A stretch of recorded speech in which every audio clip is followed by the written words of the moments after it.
Sie ihn rüber. Bringen Sie ihn her. Kommen Sie, ich krieg Sie wieder hin. Wir brauchen mehr Tests! Nein! Wir haben es noch nie an Lebenden ausprobiert.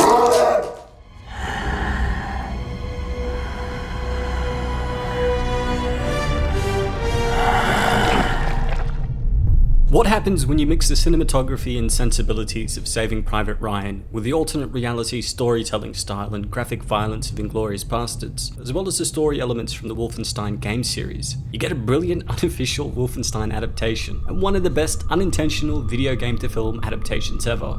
Hey guys, what's happening? Niyat here with Film Comics Explained, and as voted by you guys in last week's poll, today we'll be exploring Julius Avery's ambitious and thoroughly entertaining genre mashup, Overlord, starring Giovanna Depo, Wyatt Russell, Mathilde Olivier, and Pilo Asbeck. Set on the eve of D-Day, the movie follows a squad of paratroopers sent to destroy a German radio tower in Nazi-occupied France and facilitate the Normandy landings the following day. Made for fans of war dramas and lovers of horror, and more specifically for those that dig both, Overlord is a nerve-wracking, violent and unrelenting hour and a half of unadulterated fun. Taking its name from Operation Overlord, the codename used by the Allied powers for the Battle of Normandy, we see the events of the film unfold through the eyes of our hero, Edward Boyce, a conscripted soldier with no battle experience that uncovers secret experiments conducted by the Nazis to create super soldiers, before following his efforts to put an end to them. Conceived by J.J. Abrams and Billy Ray and finalized by screenwriter Mark Smith, the film amplifies the horrific atrocities committed by the Nazis through the exploration of Hitler's fascination with the occult and a tense genre mashup that blends fiction with historical accuracy. Abrams' role as a producer on the film had most people, including myself, convinced that it would be part of his Cloverfield universe, and I'm so glad that it wasn't, considering the convoluted mess that the Cloverfield paradox ended up being. Despite its straightforward narrative, under the direction of Avery, who takes a giant step in production size and auteur ambition from his directorial debut, Son of a Gun, Overlord cleverly subverts the cliché-heavy horror genre by providing us with grounded characters with meaningful arcs, while simultaneously cranking up the Nazi evil dial to the max with the addition of zombies. Inspired to work on the film by the stories about the Second World War recounted to him by his grandfather, Avery helms the first R-rated bad robot production with great skill. The story may be a work of fiction, but the world the film inhabits is real. Every detail inserted into the movie by Avery, from the period-accurate weaponry, vehicles, costumes and building designs, were painstakingly chosen and built to enhance a sense of realism and immersion, before easing us into the horror, which admittedly requires a willing suspension of disbelief. After watching the film for the first time, I also couldn't help but notice how much of its DNA was inspired by the Wolfenstein video game series. Much like Castle Wolfenstein, which kickstarted the series in the 80s and focused on an American soldier stealing Nazi war plans while avoiding detection, Overlord's hero, Private Boyce, does the same thing. Furthermore, Overlord takes more cues from 2009's Wolfenstein and 1992's Wolfenstein games. The former sees the existence of a reanimation serum developed by the Nazis and their mining of a unique mineral to develop it, which the film replicates. And the latter game revolved around the Nazis apprehending an American soldier, William Blaskowitz, before D-Day, who escapes and warns the Allies that the Germans were creating a mutated army of the undead, much in the same way that Boyce finds out about the secret experiments and notifies his squad. Granted, the film has a different ending, but the way its narrative is constructed and its visual aesthetic screams, I am a video game.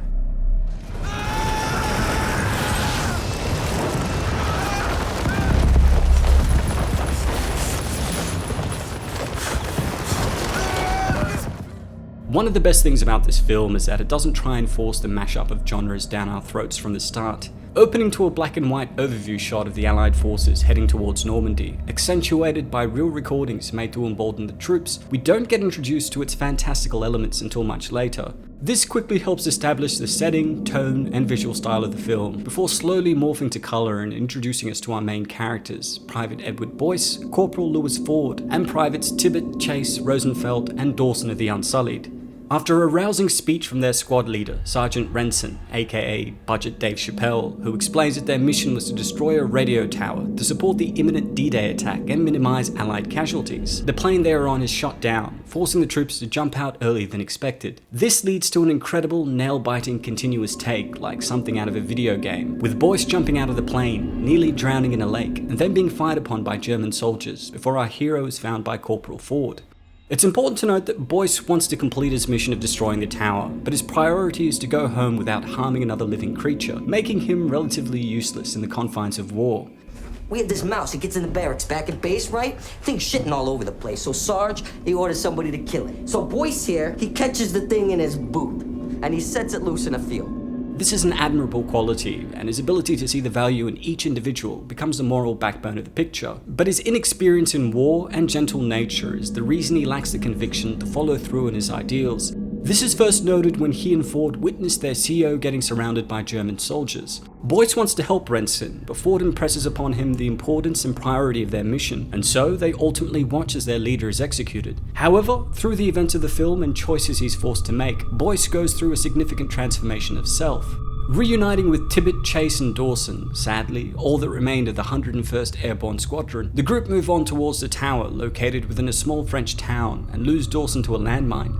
After encountering a local scavenger, Chloe, who'd lost her parents to the cruel experiments conducted within the military outpost hidden within a church, Boyce speaks to her in French and convinces her that they meant her no harm. Angry at the Nazi occupation of her town, Chloe reluctantly escorts them back to her home, where she lived with a younger brother Paul and Aunt Simone. The village she lives in is drenched in so much fear of the occupying German garrison and the constant threat of being chosen as test subjects for the ongoing experiments that Chloe's neighbor alerts the Nazis after spotting her being out past the imposed curfew. Chloe is then saved from the torment of the Nazi soldiers by their commanding officer, Captain Waffner, who we'd come to realize ruled over the village with a sadistic and tyrannical grip, randomly choosing victims for the experiments and executing anyone who refused to comply.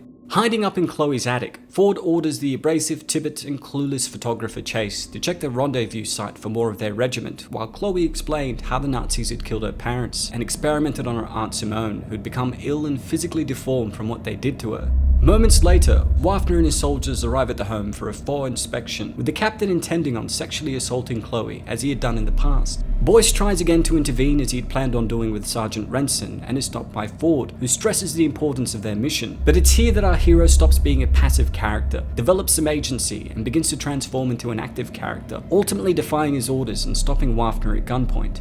After restraining Waffner and tying him up in the attic, Ford sends Boyce to find Tibbett and Chase, but a series of events lead to the soldier being chased by a dog guarding the base, forcing Boyce to jump in the back of an enemy truck containing dead Nazis. Unfortunately for Boyce, the truck makes its way into the base with the intent of delivering deceased soldiers to be used in the experiments. Trying to find a way out, Boyce sneaks around the underground base and stumbles on a number of horrific discoveries, including the head of a woman that was separated from her body but still speaking to him, as well as organic sacks containing barely living humans whose bodies were being used to refine the mysterious tar below the town into a serum that could reanimate the dead. Boyce then pockets a needle containing some of the serum and stumbles on Rosenfeld, who'd been captured after landing, strapped to a gurney and forced to receive copious amounts of the refined substance through a massive needle sewn onto his stomach. But before he could free Rosenfeld, he's forced to hide as the mastermind behind the experiments, Dr. Schmidt, arrived and injected the serum into a dead Nazi soldier who was seemingly resurrected. When the scientist leaves, Boyce frees his friend and the pair return to the attic to show the group the serum they'd recovered. Ford tries to interrogate Waffner and find out what the serum was and how many troops were under his command, but despite the torture he goes through, he refuses to say anything.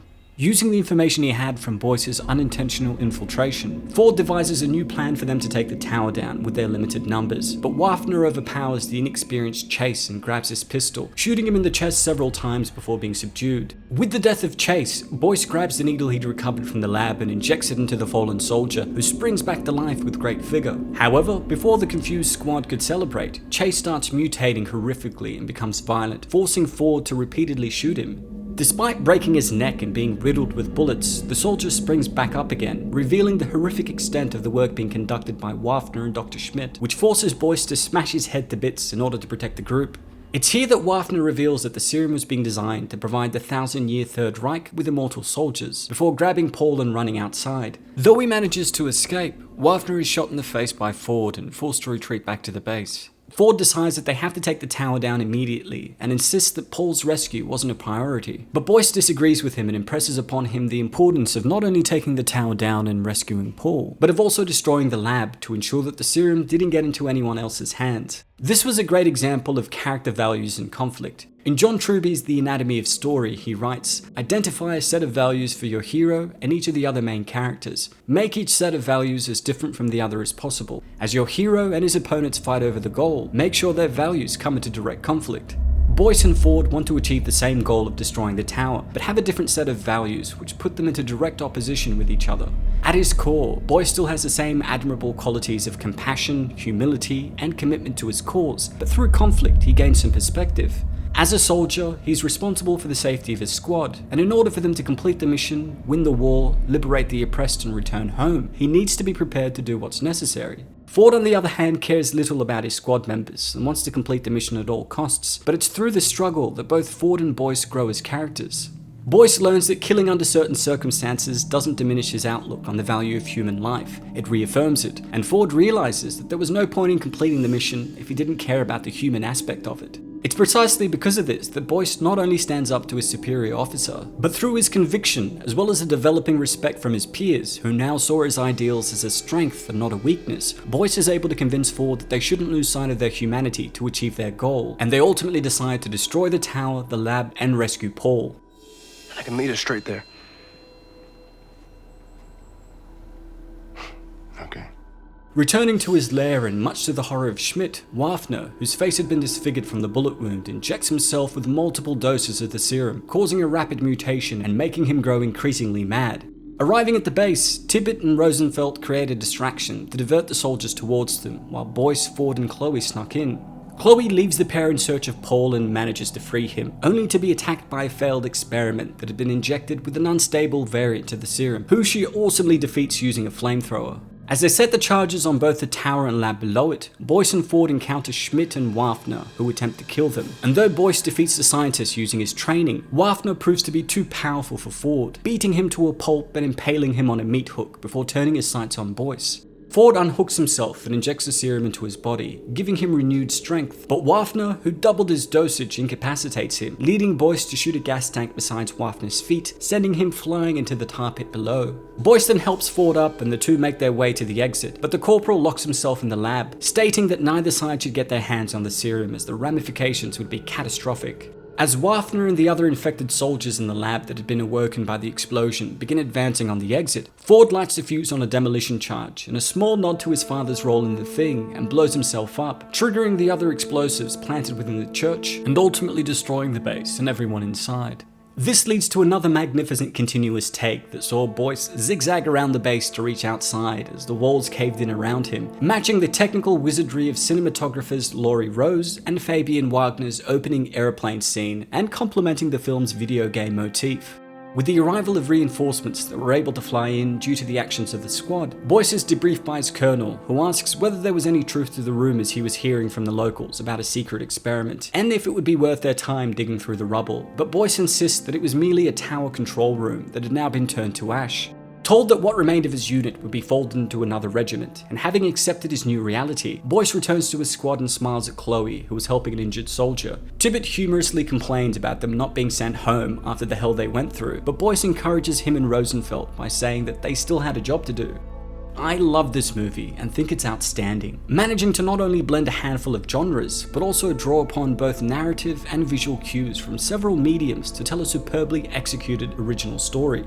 The direction, shot composition, and editing is dynamic and engaging, truly highlighting Avery's mastery over genre storytelling. The script has a captivating protagonist and strong supporting cast that drive the story, and despite the brilliant practical effects, over-the-top action, and always welcome killing of Nazis on screen, Giovanni Deppo's performance as Boyce is what keeps you engaged. Seeing his transformation from a passive soldier into a strong, active character that takes control over his fate and becomes the moral backbone of the mission was such a delight. And Deppo, who held his own against my man Denzel Washington in Fences, is definitely someone to keep track of. I also love that the supporting characters go through as much of a meaningful character arc as Boyce. Wyatt Russell, who channels much of his father in his McCready-esque badass Ford, begins as a dispassionate, assignment-driven corporal that cared only about completing his mission and going home, but he comes to realize the value of human life, culminating in his decision to stay in the base to ensure that not even his side would get their hands on the serum. Mathilde Olivier's Chloe starts off as a victim that was unable to protect her family and becomes an active protector that single-handedly rescues her brother Paul, and even John Magaro's abrasive character Tibbet, who starts off as a bully that was uninterested in making friends, transforms into an older brother figure for Paul.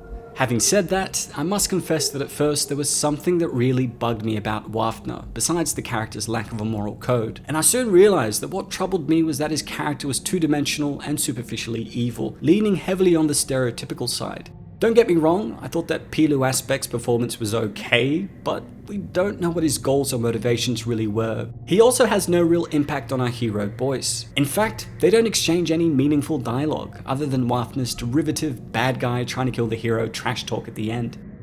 But after rewatching Overlord a few times, I came to realise that Wafner and the Third Reich soldiers are deliberately painted with the kind of theatrical villainy that is a staple of video games. Boyce is our RPG character. The mission is to destroy the tower, and through the choices our character makes, we get a few side missions, supporting characters that help our hero, disposable Nazis to kill, we have to revisit levels after getting more information to complete our mission, and of course, we have the villain, who our hero will encounter at the start and have to deal with at the end when they become an overpowered boss character. And when you see the film through this lens, it makes sense for Wafner to be so cartoony. I mean, he's even clearly based on the character Irene Angel from the recent Wolfenstein games New Order and New Colossus. Everything from his derivative dialogue, cruel treatment of those under his rule, to his horrific facial injury is lifted directly from the games.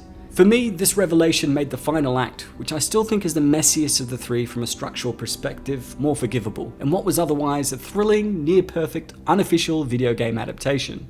But with that being said, I'm curious to hear what you guys thought about the film and if you were able to spot any other Easter eggs that I've missed, so please share these in the comments below.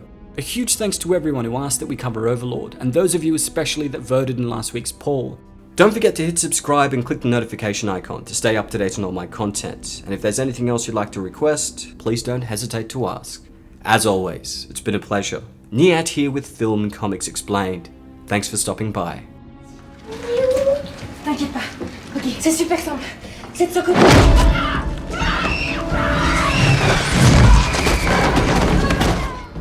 Non, touche pas.